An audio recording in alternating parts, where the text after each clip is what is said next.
Qur'onda jihod 41 marta zikr etilgan.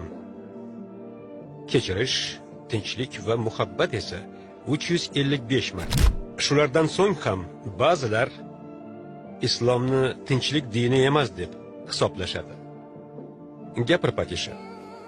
Agar islom tinchlikni ilgari sursa, unda nega aksariyat janglar aynan islomiy davlatlar hududlarida ro'y bermoqda? Afg'oniston, Pokiston, Iroq. Nega u yerlarda qo'poruvchilik avj olgan? Har bir insonning shaxsiy fikriga bog'liq masala. Terrorizm o'zi nima? Ba'zilar Amerikaning Afg'oniston va Iroqqa hujumini terrorizm deydi. Yo'q, bu ishlar xalqqa demokratiya yetib borish uchun qilingan. Yoki Amerika neftga ega chiqishi uchun. Bu safsata. Mayli, unda sen. Ijozat bersangiz. Ha, marhamat, gapir yoz. Professor Xonhaq. Terrorizm haqida so'z ketsa, asosiy terrorchi bu G'arb. Oho, qo'ysangizchi. Yo'q, yaxshilab o'ylab ko'ring. 11-sentyabrni to'g'ri deb hisoblaysizmi? Xo'p, yaxshi.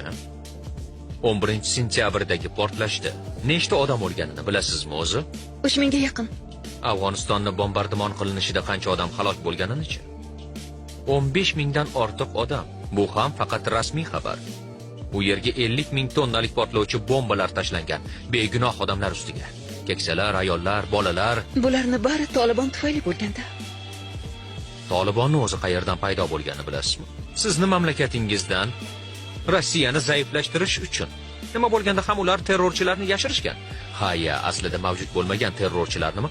Xuddi shu tarzda Iroqda ham yadro qurolini izlashgan. Iroqda qancha odam o'lganini bilasizmi? 50 ming.